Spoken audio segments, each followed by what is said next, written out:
de la faz de la Tierra. No importa dónde estés, llámame. Iré a recogerte. No es tarde, nada es irreparable. Una misteriosa investigación. Era un tipo raro. Era una especie de sadomasoquista. Nos confesó que anteriormente había matado a 8 personas. Un juego del gato y el ratón que mantiene a los investigadores en la incertidumbre hasta el final. Se cree más inteligente que el juez, que los abogados, el público, la policía, que todo el mundo. Amor, mentiras y prendas de cuero, hoy en Poder, Privilegio y Justicia.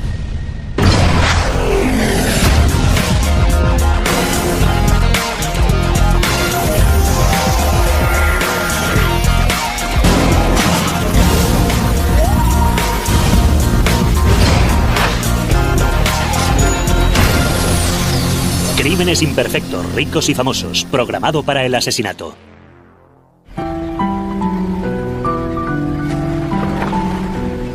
Es el domingo anterior al Día del Trabajo, en las colinas de Oakland, California. Y la mejor amiga de Nina, Ellen Doren, la espera en su casa para cenar. Cuando dan las 6 de la tarde y Nina no aparece, Ellen empieza a preocuparse seriamente. Nina no es la clase de amiga que te deja plantado. La inmigrante rusa de 31 años de edad es médico titulado y muy querida en toda la comunidad. Nina era una mujer encantadora. Era pequeña, preciosa y tenía una maravillosa sonrisa. Tenía personalidad, era muy extrovertida, muy cariñosa. Ellen llama a casa de Nina y a su teléfono móvil, pero no obtiene respuesta. Supongo que Ellen pensó, a lo mejor su novio Anthony le ha dado una sorpresa y se han ido de fin de semana. Seguro que hay una explicación. Ellen se entera de que Anthony Zographos, un exitoso hombre de negocios, se encuentra efectivamente fuera de la ciudad, pero dice que Nina no está con él. Anthony Zographos regresa al día siguiente, el 4 de septiembre. Va a buscarla, pero no la encuentra. Él no tiene la menor idea de dónde puede estar. Nina no ha llamado a nadie. Ellen se entera de que sobre las 2:30 del domingo Nina había dejado a sus hijos con su futuro exmarido, el mundialmente famoso ingeniero de software Hans Reiser. Era muy conocido en el mundo de la informática, así que se trataba de un caso que se salía de lo habitual. Pasaron 24 horas sin tener ninguna noticia. El rastro de Nina se enfría. Nina debía recogerlos en el colegio aquella tarde y Ellen coincide con Anthony. Es absolutamente imposible que Nina no vaya a recoger a sus hijos y eso es justo lo que ocurrió. Sus hijos no eran todo para ella. El hecho de que no fuese a recogerlos al colegio despertó todas las sospechas de que estaba ocurriendo algo realmente grave. El policía que anotó la primera denuncia de desaparición presentada por Ellen Doren dijo que enseguida se dio cuenta de que aquello tenía mala pinta. Los investigadores se dirigen a casa de la desaparecida. Primero dimos una vuelta alrededor de la casa de Nina para ver si alguna señal indicaba que habían forzado la entrada. Miramos por las ventanas para comprobar si detectábamos algún signo de violencia como muebles tirados. Pero nada parece estar fuera de su sitio. Había facturas de alquiler, facturas de la guardería. Había dejado dinero en casa. La ropa seguía en su sitio. Todos los artículos de aseo, cepillos de dientes, cepillos de pelo, maquillaje, estaban en la casa. Nada indicaba que hubiese hecho el equipaje para irse. A medida que las horas pasan sin noticias de Nina, los medios de comunicación se hacen eco de la historia. Existían un par de razones. Uno, Hans Reiser era un famoso programador informático. Pero la otra cuestión, y tal vez la más importante, era que Nina era bellísima. Mientras las cadenas de televisión de la zona de la bahía muestran fotos de la atractiva y sonriente cara de Nina Reiser, sus más íntimos allegados viven momentos de angustia. En cuanto supe que Nina había desaparecido, la llamé. Llamé a su móvil, la llamé al teléfono de su casa y salí a buscarla con mi coche. A medida que el tiempo pasaba, llamaba solamente para escuchar su voz. Pensé, Dios mío, espero que nada grave ni malo le haya ocurrido. Pero la gente no desaparece a menos que haya ocurrido algo horrible. Toda la publicidad genera una nueva pista. Testigos afirman haber visto a Nina comprando en un supermercado el día de su desaparición. Pero si había algo que le preocupaba, no lo exteriorizó. Había una cinta de vídeo de Nina en el supermercado Berkeley Bowl, interactuando con los niños jugando con el carro de la compra. Hacían cosas normales entre ellos en el supermercado. Cuando sale de la tienda, hace la última llamada que hizo con su móvil a casa de Hans. Obviamente, la llamada era para decirle que llegaba tarde, porque debía dejar a los niños. Ya eran las 2 de la tarde cuando hizo la llamada. Es un trayecto de 15 minutos hasta la casa de Hans. Los investigadores hacen un seguimiento. Le dicen a Hans: usted fue la última persona que vio a Nina Reiser. ¿Sabe qué le ocurrió? ¿Sabe dónde podemos encontrarla? Pero Hans no tiene ninguna respuesta. Nina dejó a los niños el domingo y se fue con su coche a través de las colinas de Oakland. Se esfumó por completo. Su coche no estaba. Ella no estaba. No hubo más llamadas. En busca de pistas, la policía escucha el buzón de voz de Nina. Hola, soy Nina Reiser. Entre las docenas de llamadas de preocupación, encuentran varios mensajes curiosos del novio de Nina, Anthony. Hola, soy yo. No te preocupes, no ha pasado nada más. Tómate el tiempo que necesites, pero llámanos a uno de nosotros. No importa dónde estés, llámame, iré a recogerte. No es demasiado tarde. No hay nada que no pueda arreglarse, tranquila. Te quiero, hasta pronto, adiós. Anthony admite ante los investigadores que recientemente ha habido tensiones en la relación, pero niega vehementemente tener algo que ver con su desaparición. Sospecha que Nina podría haber necesitado pasar unos días sola, fuera de la ciudad. Pero la policía no encuentra ninguna prueba que respalde esa teoría. Los investigadores realizaron un trabajo exhaustivo, revisando sus registros bancarios y tarjetas de crédito, contactando con el Departamento de Inmigración para ver si realmente se había marchado del país. Era como si hubiese desaparecido de la faz de la tierra. Entonces, una semana después de la desaparición de Nina, se produce un inquietante descubrimiento. Encuentran su monovolumen a unos 5 kilómetros de la casa de Hans, en las colinas de Oakland, en una tranquila calle residencial cerca de la autopista. En el maletero del coche había comida por valor de $150 que estaba allí pudriéndose. No había sangre ni signos de violencia. En el bolso de Nina, el dinero en efectivo y sus tarjetas de crédito. Pero su teléfono móvil sugiere un acto delictivo.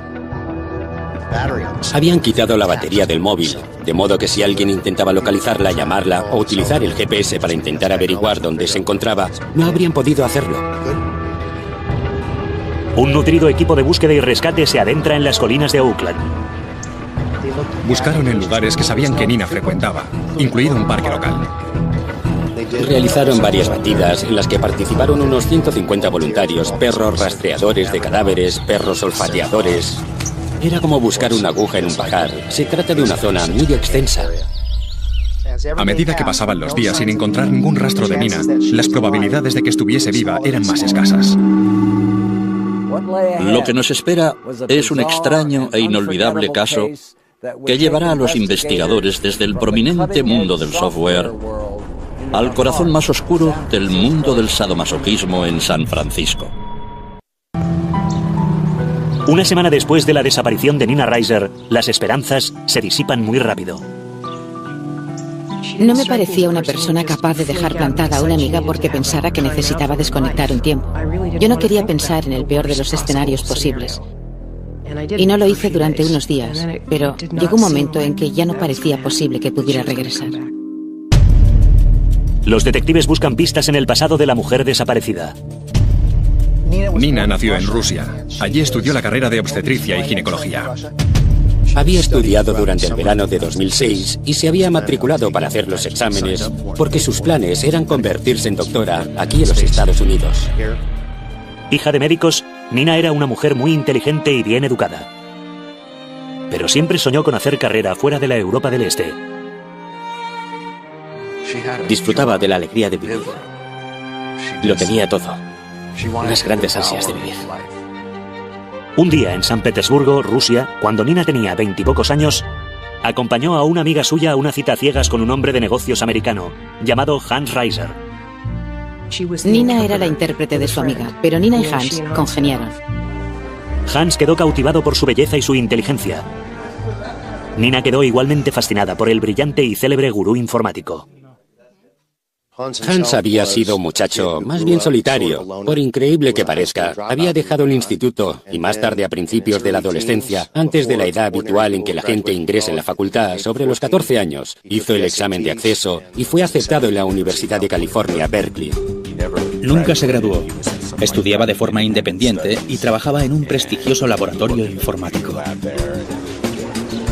Algunas personas decían que había dejado el instituto porque ya no suponía un reto para él.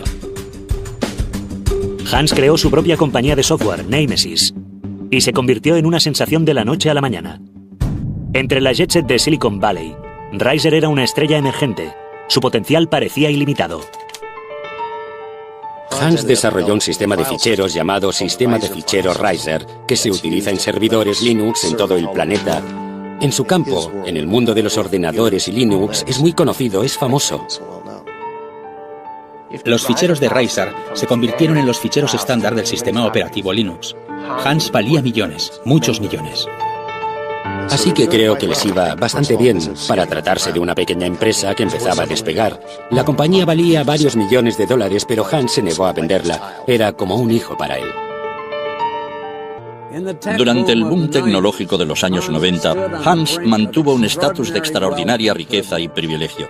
A Nina no parecía desagradarle la afición de Hans a las artes marciales, los videojuegos y la ciencia ficción, o tal vez lo pasaba por alto. En cualquier caso, estaba totalmente enamorada de Hans.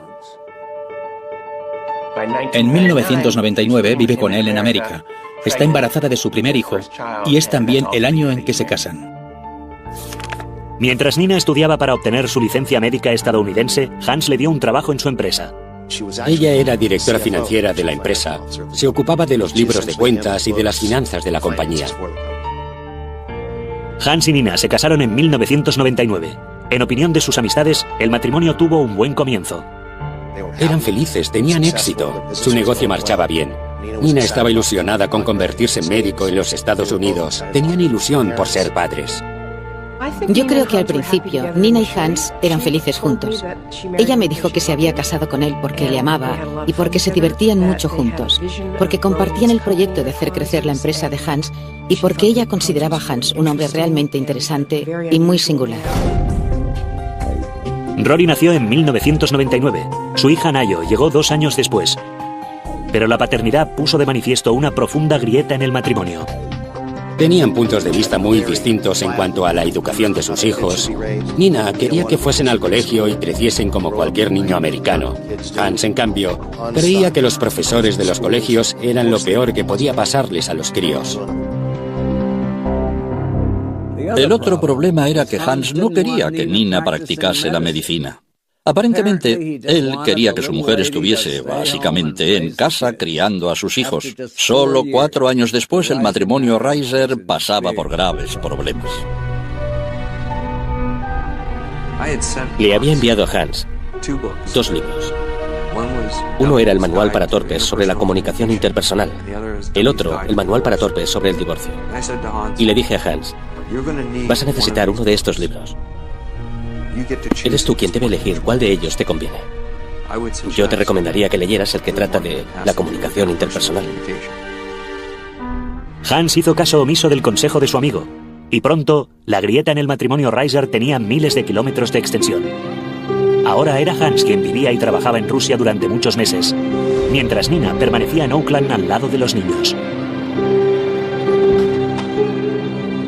Los periodos en que Hans venía de visita parecía más el regreso de un extraño que el de un esposo. Ya no había nada entre ellos. Él quería jugar con videojuegos, practicar judo y hacer crecer su empresa. Ya no existía espacio en su vida para su querida esposa. Buscando ayuda para cuidar de Nina, Hans recurrió a su amigo más antiguo, Sean Sturgeon. Hans y yo nos conocimos cuando teníamos alrededor de 15 o 16 años. Jugábamos a dragones y mazmorras y nos hicimos amigos porque los dos éramos marginados sociales. Los dos nos salíamos de la norma, pero de formas diferentes. Mientras Hans está habitualmente en Rusia, y Nina se encuentra en Oakland, ocupándose de todo y del lado financiero del negocio, Sean es la persona que le hace compañía. Sean es quien está al cuidado de Nina. Estaba claro que Hans no iba a cambiar. Se comprometía, pero inmediatamente rompía las promesas que había hecho. Nina y yo empezamos a experimentar gradualmente sentimientos románticos recíprocos. Nina no solo dejó a Hans por su mejor amigo, Nina dejó a Hans por su único amigo.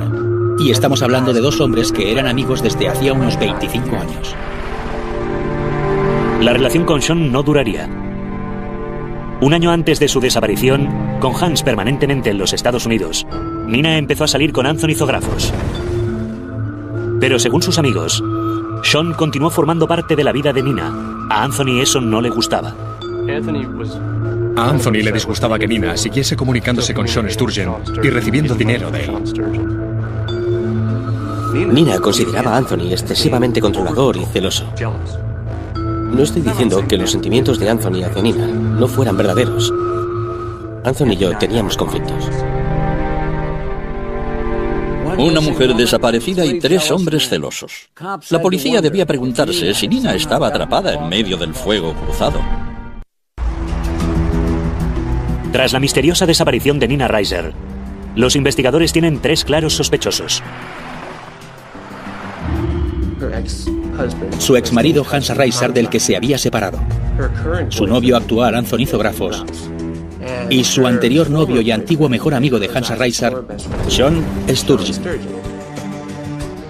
Todas esas personas eran de nuestro interés desde nuestra perspectiva. Según algunos de los amigos más cercanos de Nina, Zographos podía llegar a ser celoso y controlador. Aseguró que se encontraba fuera de la ciudad cuando se produjo la desaparición de Nina. Obviamente queríamos averiguar dónde había estado y confirmar que era cierto. Aquel fin de semana, Anthony se había ido de camping con su exmujer y sus hijos. La coartada de Anthony era consistente. Los detectives centran su atención en Sean, el amante al que Nina había dejado. Según algunos amigos, él seguía prestándole apoyo económico. A primera vista, la sensación que tenías era que Nina debía estar muy endeudada con Sean Sturgeon, lo que constituye un motivo muy bueno para hacer daño a alguien o hacerle desaparecer. Los investigadores descubren que el mejor amigo de Hans dista mucho de ser un chico normal y corriente. Fue la dama de honor en el día de la boda. No sé por qué decidieron hacerlo así, pero lo cierto es que se vistió de drag queen. Aquello fue otra especie de anormalidad o elemento extraño. Yo llevaba una vida bastante salvaje. Estaba en la comunidad del cuero. En realidad empezaba a salirme de esa comunidad, pero formé parte de ella. Había tenido muchas experiencias en la industria del sexo. Hacía muchas cosas salvajes. Pero de momento, los investigadores no encuentran evidencias que lo conecten con ningún delito. Y la policía no puede detenerlo simplemente por ser un tipo raro. Sean Sturgeon tenía una coartada. No era muy consistente, pero era razonable. Aquella noche estaba trabajando en un comedor de beneficencia. Pero si existía una persona con los motivos y los medios para hacer desaparecer a Nina, tenía que ser su marido, Hans Reiser. La policía descubre que la pareja mantiene una batalla realmente despiadada por la custodia de sus hijos. Yo había llevado bastantes casos desagradables, pero aquel era con diferencia el peor. Nina Reiser acusó a Hans de tratar a sus hijos como pequeños adultos, permitiéndoles que jugasen con videojuegos y viesen películas violentas que mostraban imágenes de guerra y truculentas. Hans pensaba que eso no era malo. Hans estaba enviándole muchos correos electrónicos, haciéndole comentarios amenazadores. Eran incapaces de ponerse de acuerdo. No se ponían de acuerdo en el colegio al que debían ir los niños, ni en los médicos que debían atenderles. Había acritud entre ellos. Nina acusaba a Hans de crueldad y de abandono. Él la tachaba de mala madre, de adúltera y de ladrona. Hans sostenía que Nina había malversado cientos de miles de dólares de Nemesis durante el tiempo en que fue directora financiera de la compañía. La idílica relación entre la belleza y el genio se había truncado amargamente. Sería lógico pensar que la irritación de Hans se habría tornado en preocupación tras la desaparición de Nina. Nada más lejos de la realidad. Le dijeron a Hans: usted fue la última persona que vio a Nina Reiser. ¿Sabe qué puede haberle pasado? ¿Sabe dónde puede estar? Hans respondió: hablen con mi abogado. Eso fue todo. Los investigadores, con una orden judicial, registran la casa de Hans y su vehículo. Había una columna de madera que hacía de separación entre el salón y el vestíbulo, y descubrieron que tenía una mancha de sangre a una altura de 1,20 m aproximadamente. Curiosamente, el coche de Hans ha desaparecido. En su lugar, hay un coche de alquiler en la entrada. En los primeros momentos de la investigación, se averiguó que Hans conducía un Honda CRX que pertenecía a su madre, Beverly. Ella me dijo que Hans le había comentado que el coche tenía problemas de batería. Añadió que no sabía dónde estaba. Los investigadores interrogan a los vecinos de Hans. Nadie ha visto el coche desde la desaparición de Nina. Pero las pesquisas revelan una nueva e intrigante pista. 2 noches después de la desaparición de Nina, un vecino que vive enfrente de la casa de Hans le vio regando el camino con una manguera durante una media hora aproximadamente. Dijo: me pareció bastante raro, incluso tratándose de Hans, porque no hace nada en el jardín. Nunca le hemos visto realizar ninguna labor de mantenimiento fuera de la casa. Las pruebas de ADN confirman que la mancha de sangre hallada en la casa de Hans es de Nina. Pero los investigadores saben que sin disponer de un cadáver, no es una prueba suficiente para fundamentar su caso. Era evidente que Hans no estaba cooperando en la investigación. Cada vez era más evidente que Hans había tenido algo que ver en la desaparición de Nina, así que el juez autorizó la intervención de su teléfono. Unas 3 semanas después de la desaparición de Nina, los investigadores escuchan una inquietante conversación entre Hans y su madre. Diga. ¿Hola, mamá? ¿Sí? Hans empezó diciendo: mamá, quiero que sepas las cosas tan feas y desagradables que me hizo Nina cuando nos estábamos divorciando. No solo se aprovechó de mí durante todos estos años, buscó todos los medios posibles para hacerme daño, y lo hizo. Mira, Hans, por muy terribles que fueran esas cosas que me cuentas, lo que puede haberle sucedido a Nina sigue siendo muy triste. Bueno, sí. A pesar de todas esas cosas que te hizo, no se merece nada de lo que puede haberle pasado. ¿No te parece? Ella no debería haber puesto en peligro a los niños. Aún así, Nina no merece lo que puede haberle ocurrido. Hans estaba confesando su crimen. Ya, y yo tampoco. Y tampoco Rory. Era evidente que Hans estaba intentando explicarle a su madre por qué había matado a Nina. Tranquilízate, Hans. Adiós, te quiero mucho. Esta conversación no hace sino aumentar la frustración de los investigadores. Sin una prueba concluyente, saben que su caso no se sostendrá en los tribunales. Lo que sigue es un juego del gato y el ratón por todo Oakland. La policía se dedica a seguir a Hans y a su coche de alquiler por todas partes. Se dedicó a hacer lo que la policía llama contravigilancia. Quiero decir, por ejemplo, que conducía por la autopista a 50 kilómetros por hora, aunque el límite de velocidad era de 100. Tomaba una salida de la autopista y luego volvía a entrar para saber si alguien le estaba siguiendo. ¿Quién se creía que era? ¿007? Hans creyó que podía ser más listo que la policía, pero su actitud solo sirvió para mostrar que tenía mucho que ocultar. Los investigadores han vigilado a Hans Reiser como principal sospechoso del asesinato de su mujer, Nina. Pero hasta el momento, el genio informático ha podido eludirles en todo momento. Conducía de forma temeraria, completamente errática, para asegurarse de que absolutamente nadie le seguía. Pero la policía no se da por vencida. Tenían varios vehículos vigilándole. Un coche le seguía durante un par de manzanas, luego se desviaba, y otro coche tomaba el relevo. También le seguía una avioneta. Una tarde, Reiser conduce hasta una zona residencial de Oakland y aparca.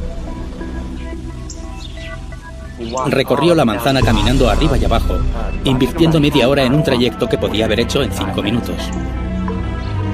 Convencido de que nadie le observa, Hans conduce a la policía directamente hasta su Honda CRX, el coche desaparecido que la policía había estado buscando desde la desaparición de Nina. Después de conducir el esquivo vehículo hasta un aparcamiento aún más alejado, Hans corre hacia casa de su madre unos pocos kilómetros de allí, momento en el que interviene la policía. Cuando registraron el coche, un detalle les llamó la atención. Es un coche biplaza con 2 asientos de cubo, pero el asiento del pasajero había desaparecido. ¿Quién conduce por ahí sin el asiento del pasajero? Se trataba de una prueba muy sospechosa, inculpatoria. Las alfombrillas estaban mojadas y había incluso restos de agua acumulada en una zona del vehículo, unos 2 centímetros. Aquello inducía a pensar que alguien había limpiado las pruebas. Y no es la única prueba inculpatoria que descubre la policía. Dentro del CRX había 2 libros sobre homicidios.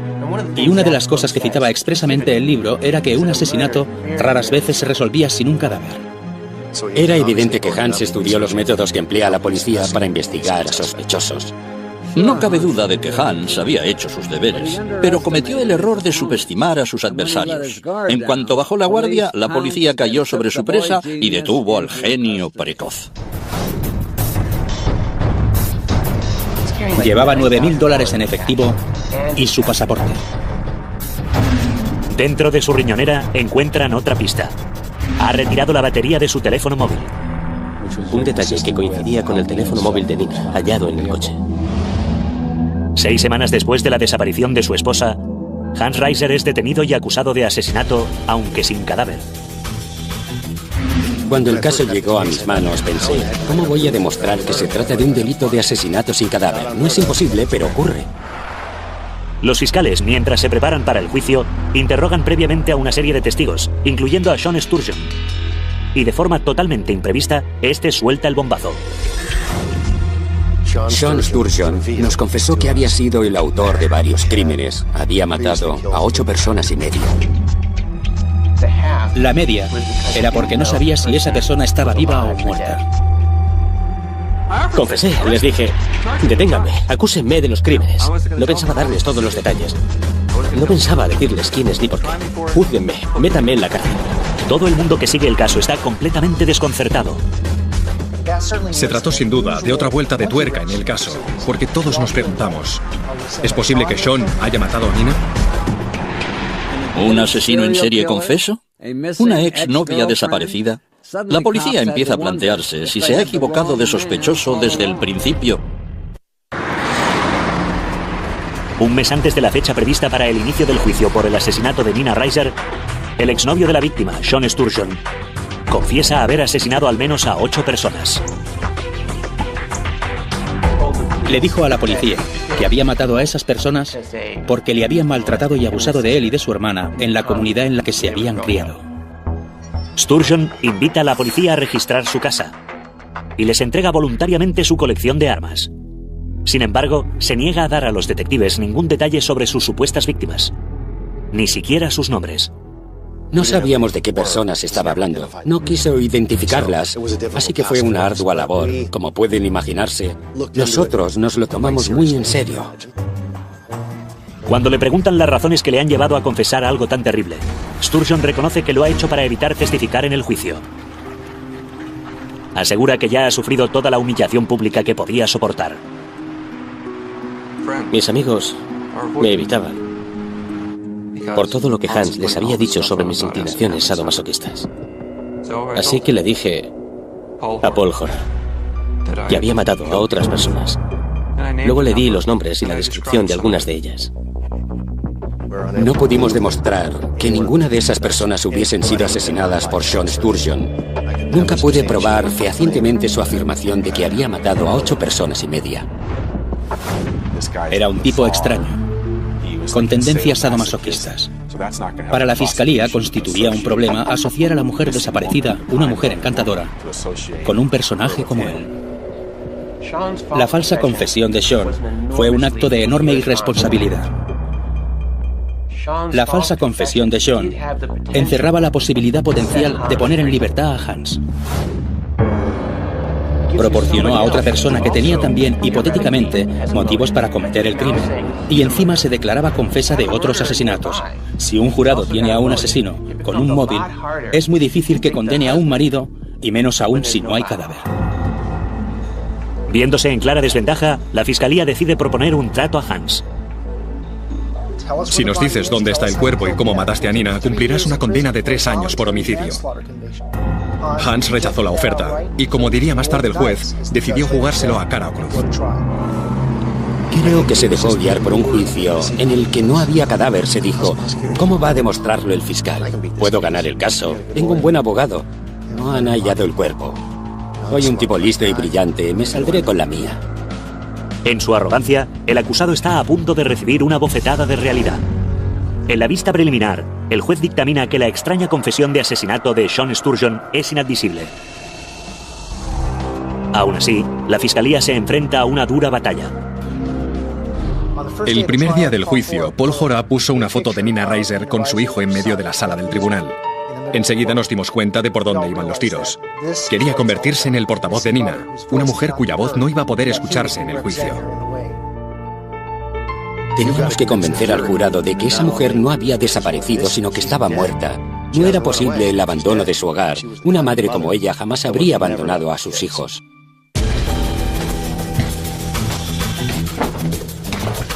La fiscalía sostiene que después de que Nina dejara a sus hijos en casa de su exmarido, habían tenido una discusión entre ellos que se volvió violenta. Una de las posibles formas en que Hans podía haber matado a Nina era asfixiándola o estrangulándola, ya que es cinturón negro de judo.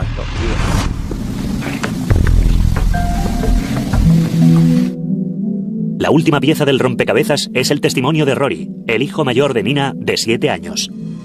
Lleva consigo un dibujo que hizo para tratar de explicar la ausencia de su madre.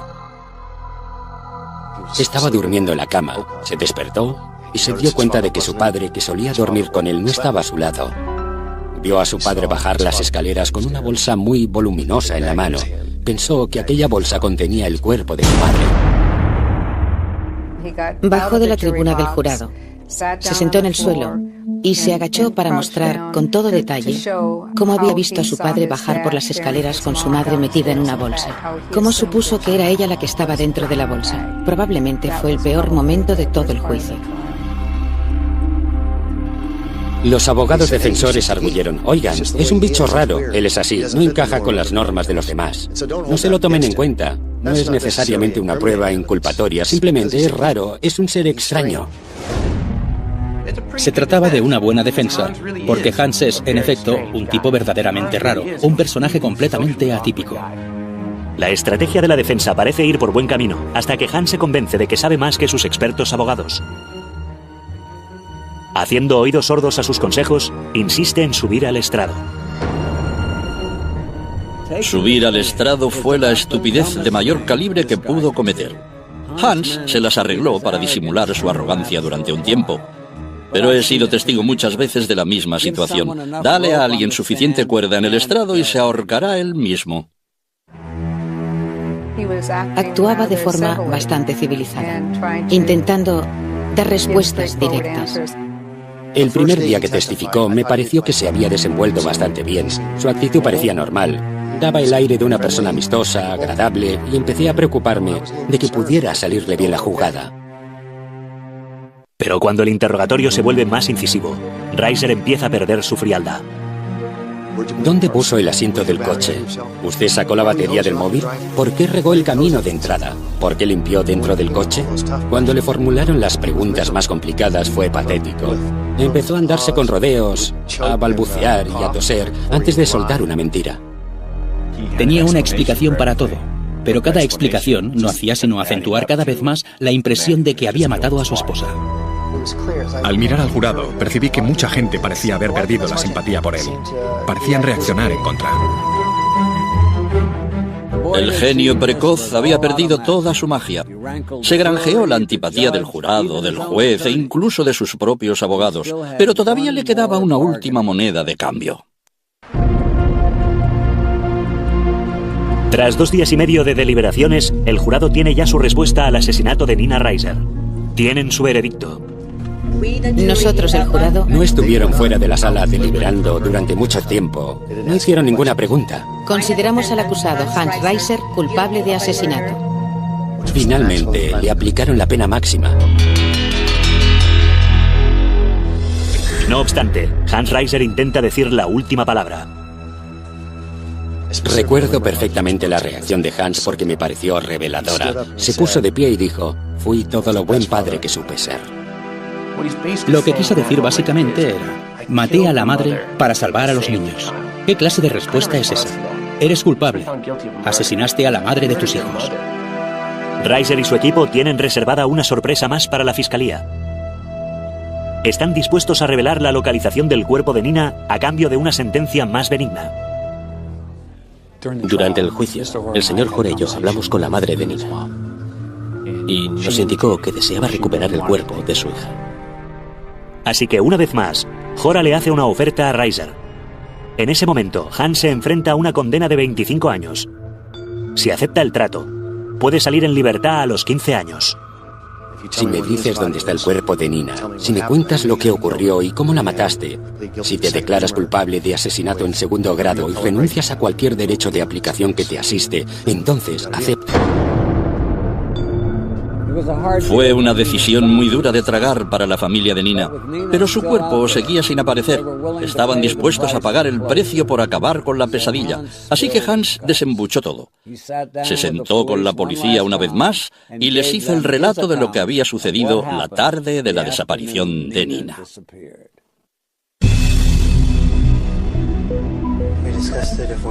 Discutimos acerca del divorcio y me dejé llevar por la rabia y la maté. Y no debería haberlo hecho. Estoy muy arrepentido de lo que hice. ¿Qué método empleaste? ¿La golpeaste? Impedí que la sangre fluyera hasta su cerebro, colocando las dos manos alrededor de su cuello. Y utilizando un método muy poco sofisticado. Uno que cualquier instructor de judo como yo jamás hubiera utilizado. Yo lo hice. La estrangulé. Fue completamente indoloro para ella. Es la forma menos dolorosa de morir. Sucedió en el salón, al lado de la puerta. Dijo que había sido rápido, silencioso y que los niños no lo oyeron. Después de matarla, la metió en una bolsa de viaje grande. Y luego puso la bolsa en el coche, en el CRX, y la dejó allí hasta que hubo cavado el hoyo donde la enterró. Señaló que había tardado 2 largas noches en cavar el hoyo y que lo hizo mientras los niños dormían. No puedo quitarme de la cabeza el dibujo que hizo Rory.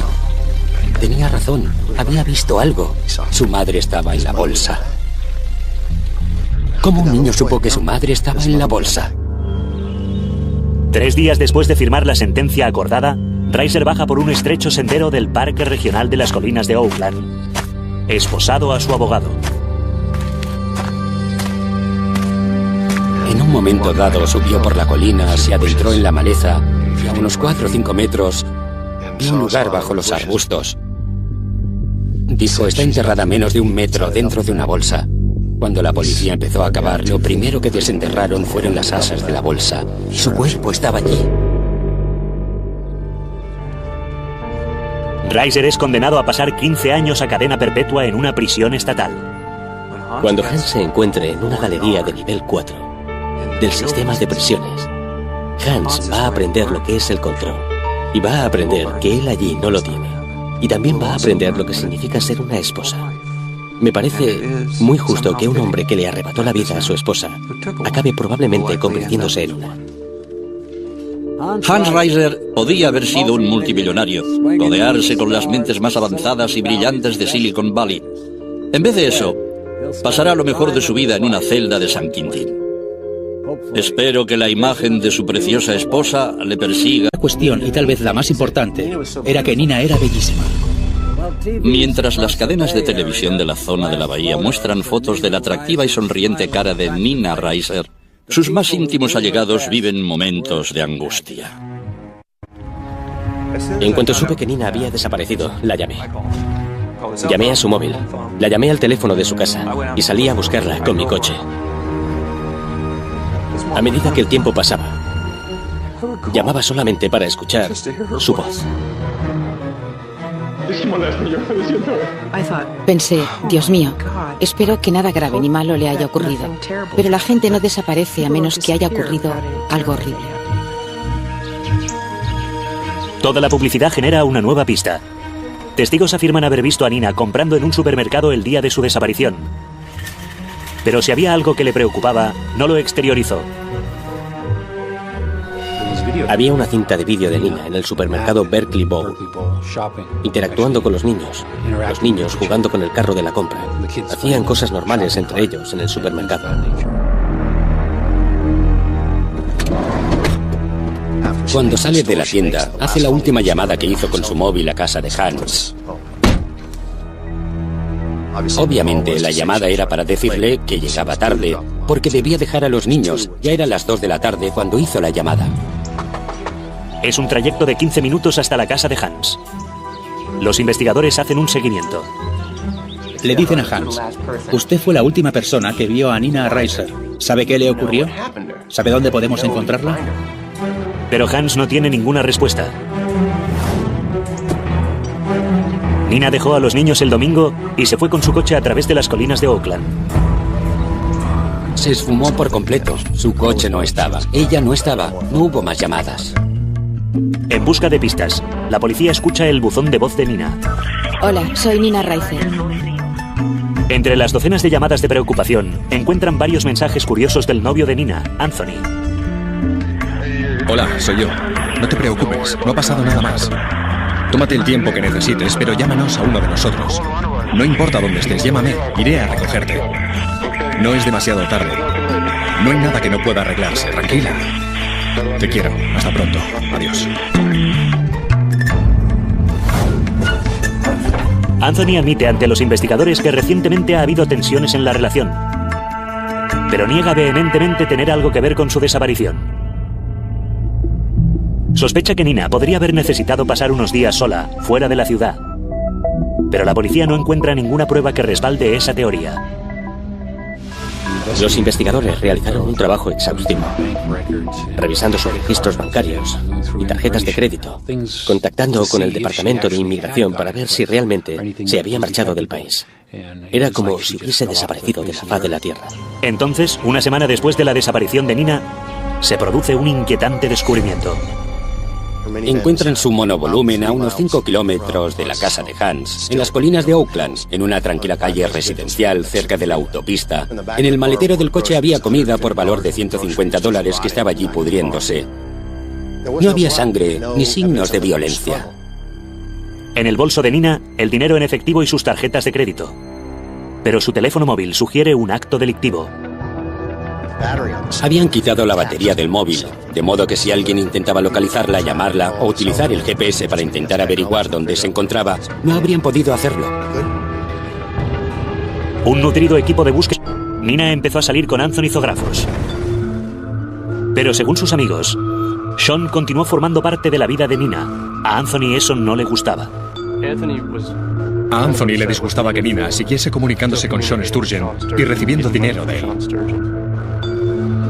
Nina consideraba a Anthony excesivamente controlador y celoso.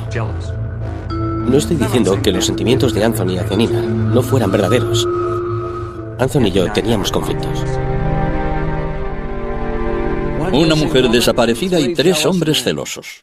La policía debía preguntarse si Nina estaba atrapada en medio del fuego cruzado. Tras la misteriosa desaparición de Nina Reiser, los investigadores tienen 3 claros sospechosos.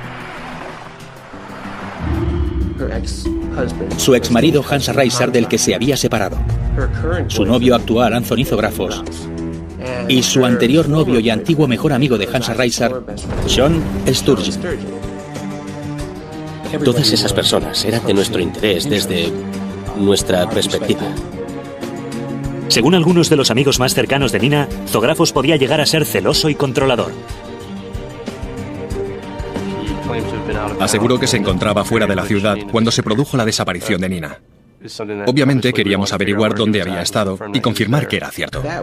Aquel fin de semana, Anthony se había ido de camping con su exmujer y sus hijos. La coartada de Anthony era consistente. Los detectives centran su atención en Sean, el amante al que Nina había dejado. Según algunos amigos, él seguía prestándole apoyo económico. A primera vista, la sensación que tenías era que Nina debía estar muy endeudada con Sean Sturgeon. lo que constituye un motivo muy bueno para hacer daño a alguien o hacerle desaparecer.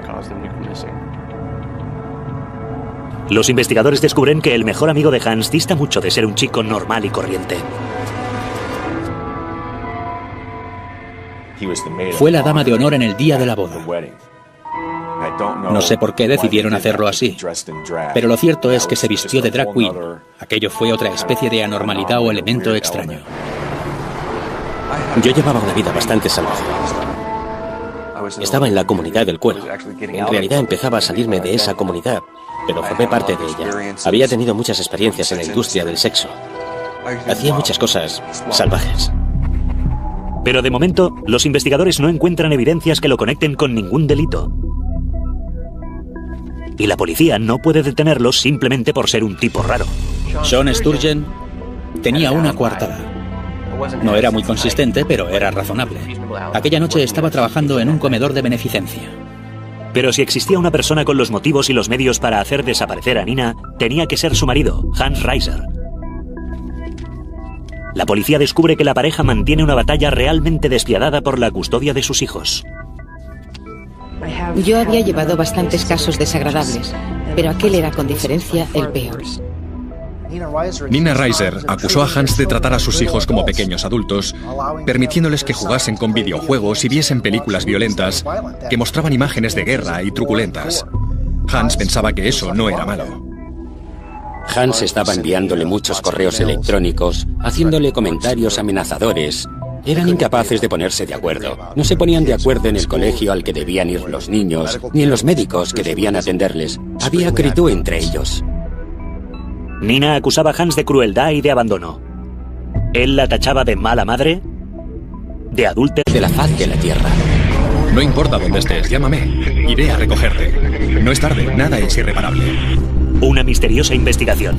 Era un tipo raro. Era una especie de sadomasoquista. Nos confesó que anteriormente había matado a 8 personas. Un juego del gato y el ratón que mantiene a los investigadores en la incertidumbre hasta el final. Se cree más inteligente que el juez, que los abogados, el público, la policía, que todo el mundo. Amor, mentiras y prendas de cuero, hoy en Poder, Privilegio y Justicia.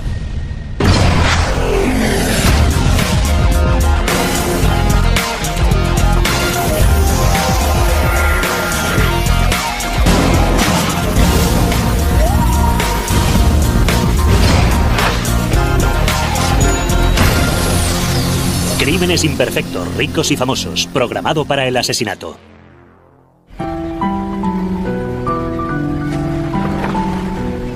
Es el domingo anterior al Día del Trabajo, en las colinas de Oakland, California.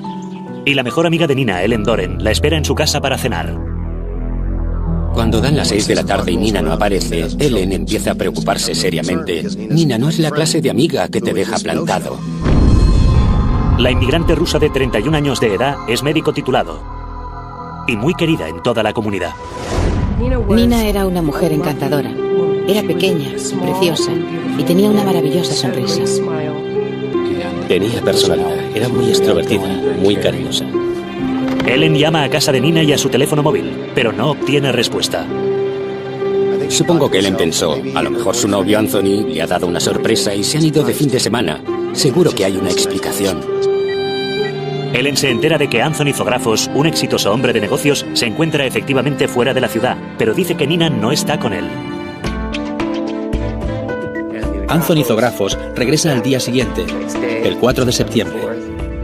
Va a buscarla, pero no la encuentra. Él no tiene la menor idea de dónde puede estar. Nina no ha llamado a nadie. Ellen se entera de que sobre las 2:30 del domingo Nina había dejado a sus hijos con su futuro exmarido, el mundialmente famoso ingeniero de software Hans Reiser. Era muy conocido en el mundo de la informática, así que se trataba de un caso que se salía de lo habitual. Pasaron 24 horas sin tener ninguna noticia. El rastro de Nina se enfría. Nina debía recogerlos en el colegio aquella tarde y Ellen coincide con Anthony. Es absolutamente imposible que Nina no vaya a recoger a sus hijos y eso es justo lo que ocurrió.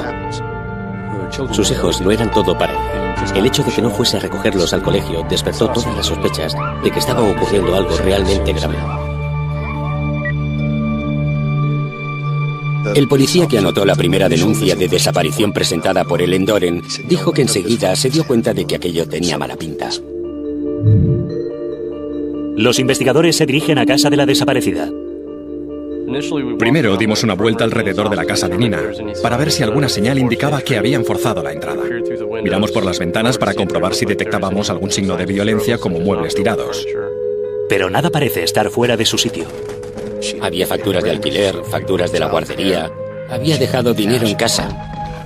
La ropa seguía en su sitio. Todos los artículos de aseo, cepillos de dientes, cepillos de pelo, maquillaje, estaban en la casa. Nada indicaba que hubiese hecho el equipaje para irse. A medida que las horas pasan sin noticias de Nina, los medios de comunicación se hacen eco de la historia. Existían un par de razones. Uno, Hans Reiser era un famoso programador informático. Pero la otra de rescate se adentra en las colinas de Oakland. Buscaron en lugares que sabían que Nina frecuentaba, incluido un parque local. Realizaron varias batidas en las que participaron unos 150 voluntarios, perros rastreadores de cadáveres, perros olfateadores. Era como buscar una aguja en un pajar. Se trata de una zona muy extensa. A medida que pasaban los días sin encontrar ningún rastro de Nina, las probabilidades de que estuviese viva eran más escasas. Lo que nos espera es un extraño e inolvidable caso que llevará a los investigadores desde el prominente mundo del software al corazón más oscuro del mundo del sadomasoquismo en San Francisco. Una semana después de la desaparición de Nina Reiser, las esperanzas se disipan muy rápido. No me parecía una persona capaz de dejar plantada a una amiga porque pensara que necesitaba desconectar un tiempo. Yo no quería pensar en el peor de los escenarios posibles. Y no lo hice durante unos días, pero llegó un momento en que ya no parecía posible que pudiera regresar. Los detectives buscan pistas en el pasado de la mujer desaparecida. Nina nació en Rusia. Allí estudió la carrera de obstetricia y ginecología. Había estudiado durante el verano de 2006 y se había matriculado para hacer los exámenes porque sus planes eran convertirse en doctora aquí en los Estados Unidos. Hija de médicos, Nina era una mujer muy inteligente y bien educada. Pero siempre soñó con hacer carrera fuera de la Europa del Este. Disfrutaba de la alegría de vivir. Lo tenía todo. Unas grandes ansias de vivir. Un día en San Petersburgo, Rusia, cuando Nina tenía 20 y pocos años, acompañó a una amiga suya a una cita a ciegas con un hombre de negocios americano llamado Hans Reiser. Nina era la intérprete de su amiga, pero Nina y Hans congeniaron. Hans quedó cautivado por su belleza y su inteligencia. Nina quedó igualmente fascinada por el brillante y célebre gurú informático. Hans había sido un muchacho más bien solitario. Por increíble que parezca, había dejado el instituto y más tarde, a principios de la adolescencia, antes de la edad habitual en que la gente ingresa en la facultad, sobre los 14 años, hizo el examen de acceso y fue aceptado en la Universidad de California, Berkeley. Nunca se graduó. Estudiaba de forma independiente y trabajaba en un prestigioso laboratorio informático. Algunas personas decían que había dejado el instituto porque ya no suponía un reto para él. Hans creó su propia compañía de software, Nemesis, y se convirtió en una sensación de la noche a la mañana. Entre la jet set de Silicon Valley, Reiser era una estrella emergente. Su potencial parecía ilimitado. Hans desarrolló un sistema de ficheros llamado Sistema de Ficheros Reiser, que se utiliza en servidores Linux en todo el planeta. En su campo, en el mundo de los ordenadores y Linux, es muy conocido, es famoso. Los ficheros de Reiser se convirtieron en los ficheros estándar del sistema operativo Linux. Hans valía millones, muchos millones. Así que creo que les iba bastante bien para tratarse de una pequeña empresa que empezaba a despegar. La compañía valía varios millones de dólares, pero Hans se negó a venderla. Era como un hijo para él. Durante el boom tecnológico de los años 90, Hans mantuvo un estatus de extraordinaria riqueza y privilegio. A Nina no parecía desagradarle la afición de Hans a las artes marciales, los videojuegos y la ciencia ficción, o tal vez lo pasaba por alto. En cualquier caso, estaba totalmente enamorada de Hans. En 1999 vive con él en América. Está embarazada de su primer hijo y es también el año en que se casan. Mientras Nina estudiaba para obtener su licencia médica estadounidense, Hans le dio un trabajo en su empresa. Ella era directora financiera de la empresa. Se ocupaba de los libros de cuentas y de las finanzas de la compañía. Hans y Nina se casaron en 1999. En opinión de sus amistades, el matrimonio tuvo un buen comienzo. Eran felices, tenían éxito. Su negocio marchaba bien. Nina estaba ilusionada con convertirse en médico en los Estados Unidos. Tenían ilusión por ser padres. Yo creo que al principio Nina y Hans eran felices juntos. Ella me dijo que se había casado con él porque le amaba y porque se divertían mucho juntos, porque compartían el proyecto de hacer crecer la empresa de Hans y porque ella consideraba a Hans un hombre realmente interesante y muy singular. Rory nació en 1999. Su hija Nayo llegó 2 años después. Pero la paternidad puso de manifiesto una profunda grieta en el matrimonio. Tenían puntos de vista muy distintos en cuanto a la educación de sus hijos. Nina quería que fuesen al colegio y creciesen como cualquier niño americano. Hans, en cambio, creía que los profesores de los colegios eran lo peor que podía pasarles a los críos. El otro problema era que Hans no quería que Nina practicase la medicina. Aparentemente, él quería que su mujer estuviese básicamente en casa criando a sus hijos. Solo 4 años después, el matrimonio Reiser pasaba por graves problemas. Le había enviado a Hans 2 libros. Uno era el manual para torpes sobre la comunicación interpersonal. El otro, el manual para torpes sobre el divorcio. Y le dije a Hans, vas a necesitar uno de estos libros. Eres tú quien debe elegir cuál de ellos te conviene. Yo te recomendaría que leyeras el que trata de la comunicación interpersonal. Hans hizo caso omiso del consejo de su amigo, y pronto la grieta en el matrimonio Reiser tenía miles de kilómetros de extensión. Ahora era Hans quien vivía y trabajaba en Rusia durante muchos meses, mientras Nina permanecía en Oakland al lado de los niños.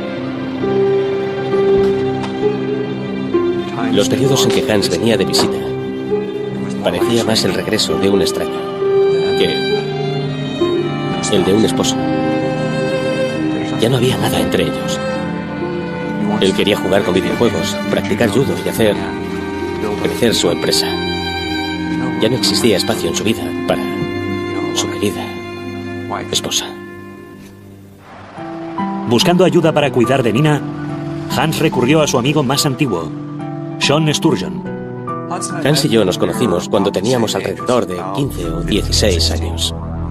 Jugábamos a dragones y mazmorras y nos hicimos amigos porque los dos éramos marginados sociales.